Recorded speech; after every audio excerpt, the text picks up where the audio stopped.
Hello students and welcome back to Awasthi classes. ये हमारा class 11 business studies का video number 4 है, जिसमें आज हम डिस्कशन करने वाले हैं क्लासिफिकेशन ऑफ बिजनेस एक्टिविटीज के बारे में। प्रीवियस वीडियो जो आप लोगों ने देखा, और उस वीडियो में आपको अगर अच्छे से याद हो तो हम लोगों ने उस वीडियो में डिस्कशन किया था ह्यूमन एक्टिविटीज के बारे में। ह्यूमन एक्टिविटीज जिसके बारे में हम लोगों ने बात किया था कि दो टाइप की होती हैं। पहली होती है इकोनॉमिक एक्टिविटी, दूसरी होती है non economic activity. Economic activity the activity which are doing for earning profit और लाइवलीहुड, ऐसी एक्टिविटी जो अर्निंग प्रॉफिट या अपने लाइवलीहुड को, अपने इस लाइफ को एग्जिस्ट करने के लिए, सर्वाइव करने के लिए जो हम पैसा कमाते हैं उसके लिए हम जो एक्टिविटी करते हैं उसे हम कहते हैं इकोनॉमिक एक्टिविटी। वहीं दूसरी तरफ हम लोगों ने एक ऐसी एक्टिविटी देखी थी जिसे हम कहते हैं नॉन इकोनॉमिक एक्टिविटी, जो हम करते थे सोशल वेलफेयर के लिए, लव सिंपैथी के लिए, सेटिस्फेक्शन के लिए। तो ह्यूमन बीइंग के लिए दोनों टाइप की एक्टिविटी जरूरी है, लेकिन बिजनेस के लिए जो एक्टिविटी जरूरी है, जो रिक्वायर्ड है, उस एक्टिविटी का नाम है इकोनॉमिक एक्टिविटी। इकोनॉमिक एक्टिविटी वो जिसमें हम बात करते हैं मॉनेटरी टर्म में। इकोनॉमिक एक्टिविटी में हम जो भी एक्टिविटी करते हैं उसका मेजरमेंट हम कर लेते हैं मॉनेटरी टर्म में, और उसी एक्टिविटी को हम कहते हैं वहां पर इकोनॉमिक एक्टिविटी। बिजनेस के लिए जरूरी क्या है, इकोनॉमिक एक्टिविटी जरूरी है, ये भी हमने प्रीवियस वीडियोस में देख लिया है। लेकिन अगर उस एक्टिविटीज को हम ब्रॉडली क्लासिफाइड करते हैं तो अगर आप देखेंगे तो आज का जो टॉपिक है वो यही है, बिजनेस एक्टिविटीज। और एक्टिविटीज का जाल यहाँ पर आप देखेंगे, बहुत सारी एक्टिविटीज हमने यहाँ पर लिख रखी है। यही हमारा आज का टॉपिक है, डिस्कशन करते हैं जल्दी से। आप देखेंगे बिजनेस एक्टिविटीज को हमने टू मेजर ब्रॉडली क्लासिफाइड किया, टू कैटेगरीज में, जिसका नाम है इंडस्ट्री और कॉमर्स। इंडस्ट्री क्या होता है, कॉमर्स क्या होता है, ये कुछ हमने प्रीवियस वीडियोस में देख रखा है, फिर से जानने की कोशिश करते हैं। इंडस्ट्री का मतलब होता है जहां पे हम किसी भी गुड्स को निकालते हैं directly from earth, river, sea, plants, forest, और उसके बाद तो वो हमारे लिए रॉ मटेरियल होता है। रॉ मटेरियल का मतलब होता है जिसको हम उसी फॉर्म में यूज नहीं कर सकते, उसे हम रॉ मटेरियल कहते हैं। रॉ मटेरियल के बाद में हम उस गुड्स को सेमी फिनिश गुड्स, जो कि आधा बन के गुड्स, या उसे फिनिश गुड्स मतलब कि पूरा बना हुआ गुड्स में कन्वर्ट जिस प्लेस में कर देते हैं उसे हम इंडस्ट्री का नाम लेते हैं। इसके अलावा इंडस्ट्री का एक सेंस और है जिसे हम कहते हैं कि सेम नेचर ऑफ बिजनेस जिस प्लेस में होता है उसे हम इंडस्ट्री कहते हैं। जैसे हम बात करते हैं कि जो सेम नेचर ऑफ कंपनीज एक ही टाइप का गुड्स बना रही हैं, टेक्सटाइल इंडस्ट्री जहां पर बहुत सारी कंट्रीज जो है, कंट्रीज कह दिया मैंने, बहुत सारी कंपनीज जो हैं, बहुत सारे बिजनेस कंसर्न जो है वो क्लोथ की मैन्युफैक्चरिंग करते हैं, तो उसे हम टेक्सटाइल इंडस्ट्री कहते हैं। आप लोगों ने बॉलीवुड हॉलीवुड इंडस्ट्री तो सुनी ही होगी, जहां पर हम बात करते हैं फिल्म बनती है, मूवीज़ बनती हैं, कई सारे वहाँ पर शोज बनते हैं, तो वो बहुत सारे वहाँ पर आप लोगों ने बहुत कुछ देख रखा है, तो सब बनता है वहाँ पर। इसके अलावा अगर हम बात करते हैं, सीमेंट इंडस्ट्री होती है, टेक्सटाइल इंडस्ट्री होती है, ऑटोमोबाइल्स इंडस्ट्री होती है। तो जो सेम नेचर ऑफ बिजनेस करते हैं ऐसी इंडस्ट्री को हम इन्वॉल्व करते हैं इस सेक्टर में। ब्रॉडली क्लासिफाइड अगर आप देखेंगे इंडस्ट्री को तो हमने 3 मेजर पार्ट्स में डिवाइड कर रखा है, प्राइमरी, सेकेंडरी और टर्शरी। प्राइमरी इंडस्ट्री का मतलब होता है सबसे पहले, वेरी फर्स्ट अटेम्प्ट जिसमें हम करके कोई भी चीज को अर्थ से, रिवर से, फॉरेस्ट से हम उसे बाहर निकाल लेते हैं, इसे हम कहते हैं प्राइमरी इंडस्ट्री। और प्राइमरी इंडस्ट्री को हमने 2 पार्ट्स में तोड़ रखा है, एक्सट्रैक्टिव और जेनेटिक। एक्सट्रैक्टिव इंडस्ट्री क्या होती है, जल्दी से जान लेते हैं। एक्सट्रैक्टिव इंडस्ट्री में हम इन्वॉल्व करते हैं, जिसमें हम इन्वॉल्वमेंट होता है extraction of something from natural resources. Natural resources से जब हम कुछ एक्सट्रैक्ट कर लेते हैं तो उसे हम नाम देते हैं एक्सट्रैक्टिव इंडस्ट्री का। एक्सट्रैक्टिव इंडस्ट्री का एग्जांपल मैं आपको बार बार अभी कई बार रिपीटेडली बोल चुका हूं कि हम मिनरल्स जो होते हैं, जो खनिज होता है, उसे हम अर्थ से, जमीन से निकाल लेते हैं।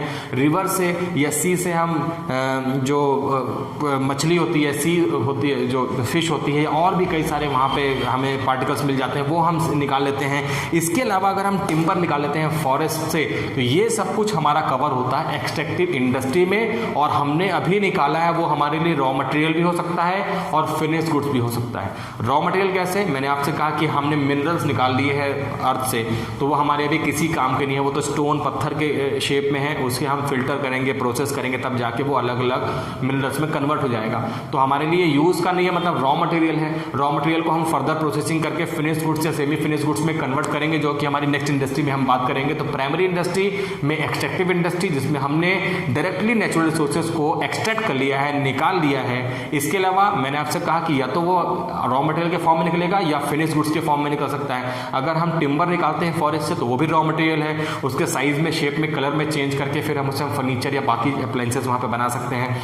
लेकिन अगर हम वहाँ पे, मैंने आपसे एग्जांपल लिया कि हम सी से फिशिंग करते हैं, रिवर से फिशिंग कर लेते हैं और वहाँ से उसे तो डायरेक्ट लेना है और उसे पकाना है और खा लेना है, तो वो हमारे लिए फिनिश गुड्स कई बार बन जाती है। तो एक्सट्रैक्टिव इंडस्ट्री कहने का मतलब है कि फिनिश गुड्स और रॉ मटेरियल दोनों ही टाइप का वहाँ पे हम प्रोडक्शन कर सकते हैं। इसके अलावा अगर जेनेटिक इंडस्ट्री की बात करते हैं तो जेनेटिक इंडस्ट्री का मतलब होता है जो इन्वॉल्व होते हैं rearing and breeding of living organisms. Rearing and breeding का मतलब होता है कि जैसे हम बोलते हैं कि उनका पालन पोषण करना और उसके बाद में उनका प्रजनन करना, मतलब कि उनकी ब्रीड को बढ़ाना, उनके नंबर्स ऑफ जो एनिमल्स हैं उनकी संख्या को बढ़ा देना। तो ये सारा काम हम जिस जगह पे करते हैं इसे हम कहते हैं जेनेटिक इंडस्ट्री। जेनेटिक इंडस्ट्री में जो आते हैं बहुत सारे नाम आते हैं, जैसे कि हम बर्ड होता है, प्लांट होता है, नर्सरी होती है।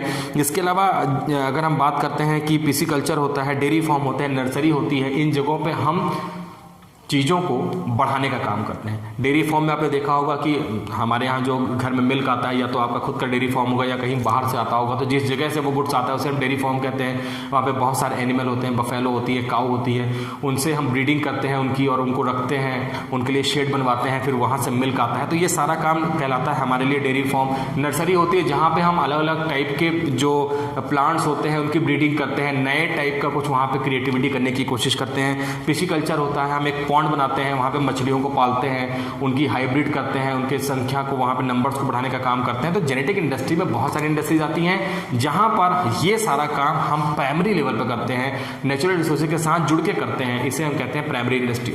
सेकेंडरी इंडस्ट्री को अगर आप देखेंगे तो दो पार्ट्स में हमने डिवाइड किया है और सेकेंडरी इंडस्ट्री है manufacturing and constructive industry. Manufacturing industry का क्या मतलब होता है? मैन्युफैक्चरिंग इंडस्ट्री का मतलब होता है जब हम किसी गुड्स का मैन्युफैक्चरिंग करने लगे, और मैन्युफैक्चरिंग जब गुड्स का होगा तो मैन्युफैक्चरिंग हम जब गुड्स का करेंगे तो हम दो टाइप के गुड्स का मैन्युफैक्चरिंग करते हैं। पहला मैन्युफैक्चरिंग वो होता है जिसे हम इंडस्ट्रियल गुड्स या कैपिटल गुड्स कहते हैं, और दूसरा गुड्स वो होता है जिसे हम कंज्यूमर गुड्स कहते हैं या कंज्यूमेबल गुड्स कहते हैं। कंज्यूमेबल गुड्स का मतलब होता है जिसे हम यूज करने लगते हैं, जिसकी ड्यूरेबिलिटी बहुत थोड़े पीरियड तक होती है, डायरेक्ट कंज्यूमर उसे लेने के बाद यूज करने लगता है अपने डे टू डे लाइफ में, उसे हम कंज्यूमर गुड्स कहते हैं। लेकिन कैपिटल गुड्स का मतलब होता है इसे भी हम यूज ही करते हैं लेकिन इसकी durability compare to consumer goods ज्यादा होती है, और ऐसे गुड्स में हम मशीनरीज, हैवी मशीनरी के बारे में बात करते हैं। हम एग्जाम्पल अगर लेते हैं कि ये मार्कर जो है ये कंज्यूमर गुड्स है, क्योंकि इसको मैं कंज्यूम करता हूँ, इससे मैं बोर्ड में लिखने का काम करता हूँ। लेकिन जिस मशीन से ये मार्कर बना है, तो जो मशीन जिससे ये मार्कर बना है उसे हम कहते हैं कैपिटल गुड्स, उसे हम कहते हैं इंडस्ट्रियल गुड्स। तो जो कंपनीज, जो इंडस्ट्रीज ऐसे गुड्स बनाती हैं जो किसी फर्दर गुड्स को बनाने के काम में आता है, इस मार्कर को बनाने की मशीन जिस कंपनी ने, जिस इंडस्ट्री में बनी होगी उसे हम कहते हैं मैन्युफैक्चरिंग इंडस्ट्री, और उसमें हम कैपिटल गुड्स के बारे में बात करते हैं। लेकिन ये मार्कर जिस कंपनी में बनकर निकला है, जिस इंडस्ट्री से बनकर निकला है, उसे भी हम मैन्युफैक्चरिंग गुड्स कहते हैं। तो मैन्युफैक्चरिंग में दो चीजें हो गई, या तो वहां पे कंस्ट्रक्टिव गुड्स बनकर निकलेगा जिसे हम कंस्ट्रक्टिव गुड्स का मैंने कह दिया, जिसे हम कहते हैं कि वहां पे इंडस्ट्रियल गुड्स बनकर निकलेगा जिसे हम कैपिटल गुड्स कहते हैं, या वहां से कंज्यूमर गुड्स बनकर निकलेगा जिसे हम कंज्यूम कर सकते हैं। इसके अलावा अगर आप देखेंगे तो कंस्ट्रक्टिव इंडस्ट्री है जहां पे हम कंस्ट्रक्शन करते हैं, रोड का, ब्रिज का, डैम का, हम इंफ्रास्ट्रक्चर डेवलपमेंट की बात करते हैं। तो ये है। तो सबसे पहले देखते हैं मैन्युफैक्चरिंग इंडस्ट्री। और मैन्युफैक्चरिंग इंडस्ट्री को अगर फर्दर हम क्लासिफाइड करते हैं तो 4 मेजर कैटेगरीज में कर सकते हैं। पहला कहलाता है हमारे लिए एनालिटिकल इंडस्ट्री। एनालिटिकल इंडस्ट्री का मतलब होता है जिसमें हम किसी एक प्रोडक्ट के मेन प्रोडक्ट और बाई प्रोडक्ट बना सकते हैं, मतलब एक ही प्रोडक्ट से, एक ही रॉ मटेरियल से हम कई सारे प्रोडक्ट बना सकते हैं, इसे हम कहते हैं एनालिटिकल इंडस्ट्री। एग्जांपल के साथ समझते हैं, क्रूड ऑयल जिसे हम कच्चा तेल कहते हैं, जो हम निकालते हैं, नेचुरल रिसोर्सेज है हमारे लिए, हम उसे अर्थ से निकालते हैं और उसके बाद हम उसे फिल्टर करते हैं, रिफाइनरी में जाके हम उसे फिल्टर करते हैं, तो वहां से जो पेट्रोलियम निकलता है वो हमारे लिए उसका मेन एलिमेंट हो गया, मेन प्रोडक्ट हो गया। लेकिन साथ में वहां से हम उसके साथ में वहां पे चारकोल निकाल लेते हैं, वहां से हम गैसोलीन निकाल लेते हैं, वहां से हम उसमें अगर बात करते हैं कि पेट्रोलियम के अलावा कैरोसिन निकाल लेते हैं। तो ये सब बाई प्रोडक्ट हैं जो उस मेन प्रोडक्ट को बनाते बनाते ही रिफाइनरी होते होते, फिल्टर होते होते बन गए। ऐसी इंडस्ट्री को हम कहते हैं एनालिटिकल इंडस्ट्री, जहां पे एक ही प्रोडक्ट के साथ में और बहुत सारे प्रोडक्ट बनके निकल जाते हैं, इसे हम कहते हैं एनालिटिकल इंडस्ट्री। जैसे हम बात करते हैं मस्टर्ड ऑयल जो होता है वो मेन प्रोडक्ट है, उसके साथ में उसके और जो रॉ मटेरियल होते हैं, जो वो स्क्रैप होता है, उसे हम बहुत सारे और भी प्रोडक्ट बना लेते हैं। तो ये सब मेन और बाई प्रोडक्ट का कंसेप्ट जहां पर होता है उसे ही हम कहते हैं एनालिटिकल इंडस्ट्री, जो मैन्युफैक्चरिंग इंडस्ट्री का पार्ट होता है। दूसरा अगर हम इंडस्ट्री समझते हैं तो उसे हम कहते हैं सिंथेटिक इंडस्ट्री। सिंथेटिक इंडस्ट्री का मतलब होता है हमने दो अलग वेराइटी ऑफ प्रोडक्ट लिए और उन दोनों को कंबाइन करके कोई नया प्रोडक्ट बना दिया, उसे हम कहते हैं सिंथेटिक इंडस्ट्री। इसका सबसे अच्छा एग्जांपल आप समझ सकते हैं, आजकल जो नए नए फैब्रिक आ रहे हैं, जो नए नए क्लोथ्स आ रहे हैं, जो टेक्सटाइल आ रहा है मार्केट में, उनमें आग नहीं लगती। उनमें आप देखते होंगे कई सारे यूट्यूब फेसबुक में आप देखते होंगे कि उसमें हम कोई चीज़ गिर जाती है, खाते रहते हैं और वो चीज़ गिर जाती है और बिना कपड़े को ख़राब किए, डर्टी किए वो चीज़ वहाँ से निकल जाती है। तो ये नया फैब्रिक कैसे बना? 2 या 2 से अधिक किसी हमने फैब्रिक को मिलाया और नया फैब्रिक बना दिया। सिंथेटिक इंडस्ट्री में हम इन्हीं सब चीज़ों का एक्सपेरिमेंट करते हैं और ऐसी इंडस्ट्री में हम केमिकल का यूज़ करते हैं, केमिकल का रिएक्शन करते हैं, कई सारे वहाँ पे मिनरल्स का रिएक्शन करते हैं और कुछ नया बना लेते हैं। चाहे वो सोप्स हो, चाहे वो पेंट्स के बारे में बात करें, चाहे हम किसी कॉस्मेटिक के बारे में बात करें, ये सारा कुछ ही हमारे लिए कवर होता है सिंथेटिक इंडस्ट्री। तो सिंथेटिक इंडस्ट्री का मतलब आप समझ गए। इसके अलावा प्रोसेस इंडस्ट्री में हम जो भी गुड्स की मैन्युफैक्चरिंग करते हैं वो गुड्स कई सारे स्टेप्स होकर निकलता है, हमें कई सारे स्टेप्स फॉलो करने के पड़ते हैं और तब जाके गुड्स जो है फिनिश गुड्स में कन्वर्ट हो पाता है। जैसे हम बात करते हैं शुगर केन की, शुगर केन जो है उसे हम डायरेक्ट निकाल के ले जाते हैं, उसके बाद में हम उसे शुगर बनाते हैं और भी अलग अलग वहाँ पर हम बाई प्रोडक्ट बनाते हैं। तो ये सब कुछ प्रोसेस के थ्रू होता है। केमिकल कई सारे होते हैं, हमें कई बार फिल्टर करना होता है, प्रोसेस के थ्रू होता है और तब जाके वो केमिकल हमारे लिए यूज टू हो पाता है। ऐसी इंडस्ट्रीज को हम एग्जांपल में लेते हैं।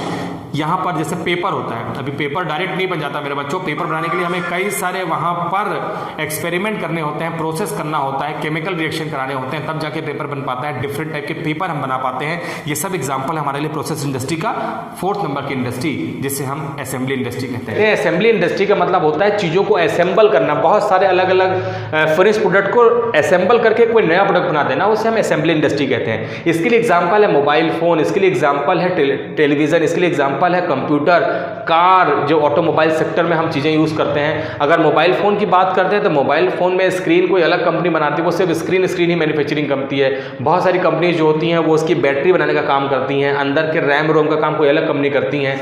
ठीक हम इन सब चीज़ों को लेने के बाद में उन चीज़ों की असेंबली कर देते हैं। असेंबली करने के बाद में हम एक नया प्रोडक्ट बना के निकालते हैं, जैसे हम मोबाइल फ़ोन कहते हैं, टेलीविज़न होता है, कार होता है।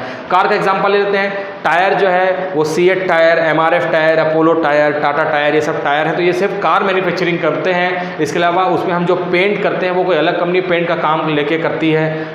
इंजन का काम कोई अलग कंपनी करती है। इंटीरियर जो डेकोरेशन होता है कार के अंदर का वो कोई अलग कंपनी करती है। ये सारों को मिला के हम एक नई प्रोडक्ट बनाते हैं, जिसे हम कार कहते हैं। ये सारा काम जो होता है इसे हम असेंबली लाइन में करते हैं, असेंबली इंडस्ट्री के नाम से इसे हम जान सकते हैं। तो आपने देख लिया कि मैन्युफैक्चरिंग इंडस्ट्री के 4 पार्ट थे, जल्दी से रिकॉल कर लेते हैं। एनालिटिकल, उसके अलावा सिंथेटिक, प्रोसेस और लास्ट थी असेंबली इंडस्ट्री। तो 4 टाइप की इंडस्ट्री हम लोगों ने देख ली मैन्युफैक्चरिंग में।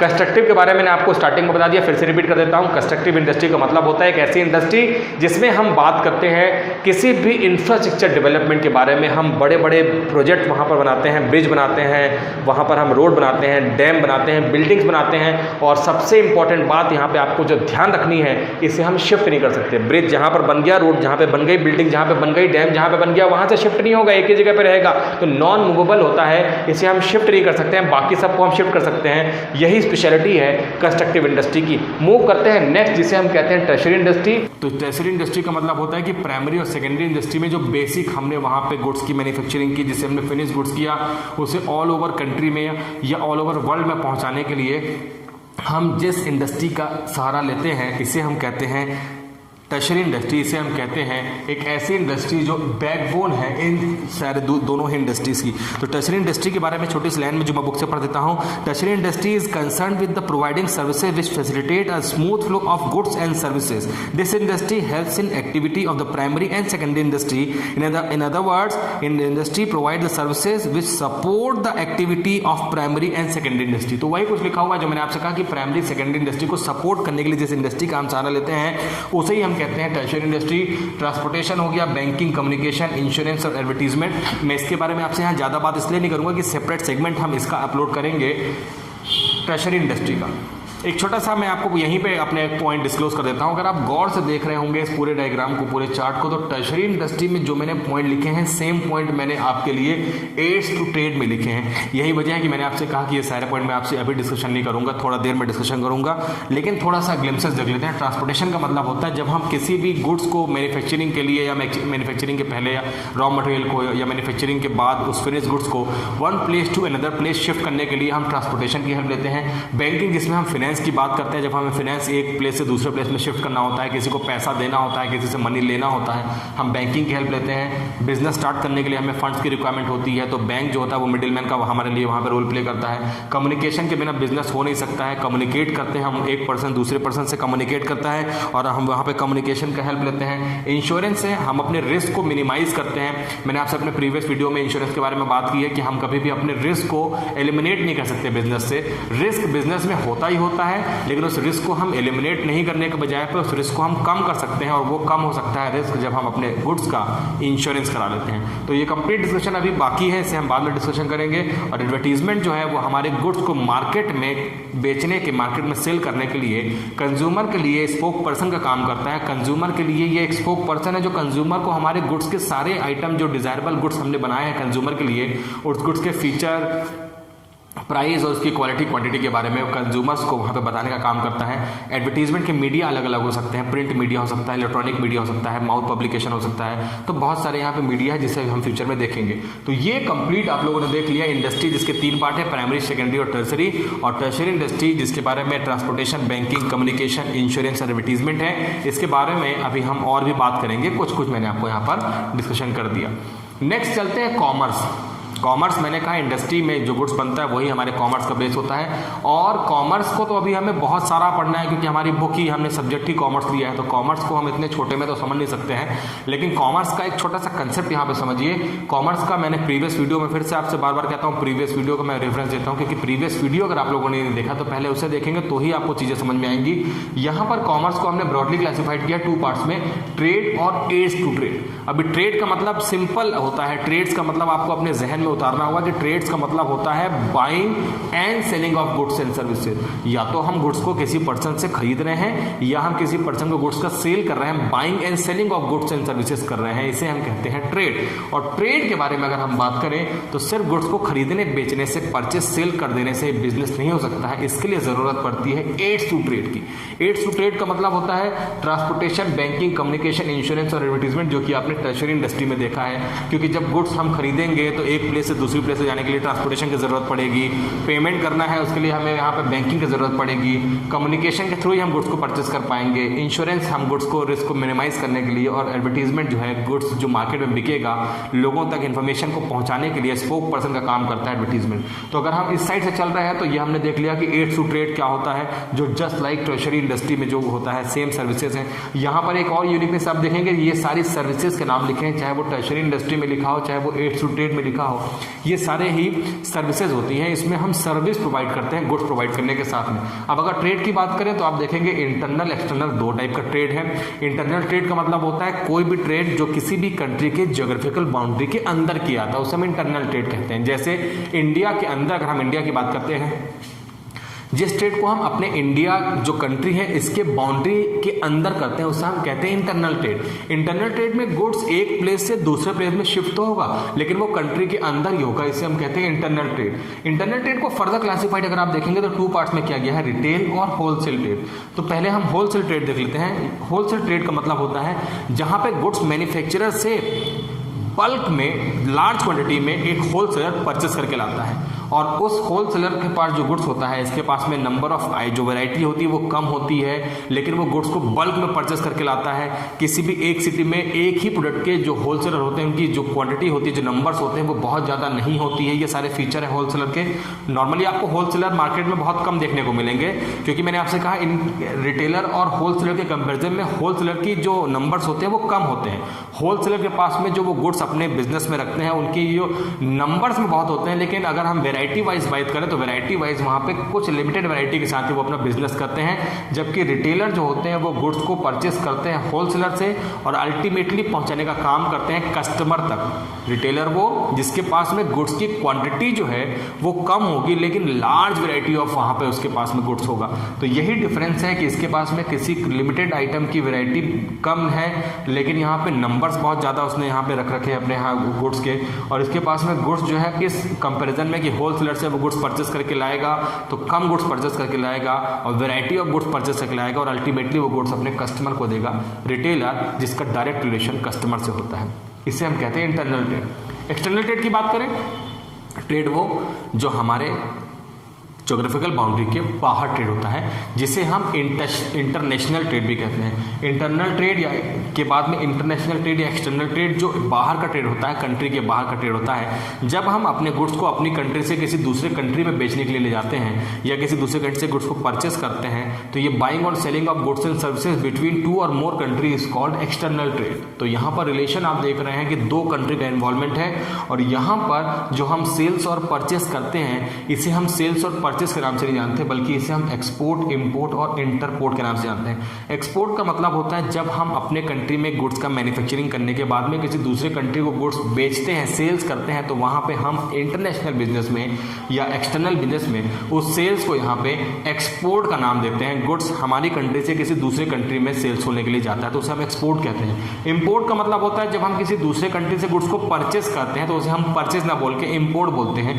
और इंटरपोर्ट का मतलब होता है कि हम किसी कंट्री से गुड्स को मंगाते हैं, उस गुड्स को मंगाने के बाद में, क्योंकि ऑब्वियसली हम बिजनेस कर रहे हैं तो उसमें अपना कुछ ना कुछ प्रॉफिट मार्जिन ऐड करते हैं, और उस गुड्स को अपने कंट्री में कंज्यूम ना करा के किसी दूसरे कंट्री में हम उस गुड्स को वापस से एक्सपोर्ट कर देते हैं। तो इस इंपोर्ट, उसमें अपना प्रॉफिट ऐड करके किसी दूसरे कंट्री में उसे एक्सपोर्ट कर देना, इसे हम कहते हैं इंटरपोर्ट। इंटरपोर्ट में हम इन्वॉल्वमेंट देख रहे हैं 3 कंट्री का। जिस कंट्री से गुड्स को हमने मंगाया वो कंट्री, एक कंट्री हमारी जिस कंट्री में गुड्स आया, और इस गुड्स को हमने वापस किसी कंट्री को एक्सपोर्ट कर दिया। तो मोर देन 2 कंट्री जहां पे इन्वॉल्व हो जाती हैं गुड्स के इंपोर्ट एक्सपोर्ट में, उसे हम इंटरपोर्ट कहते हैं।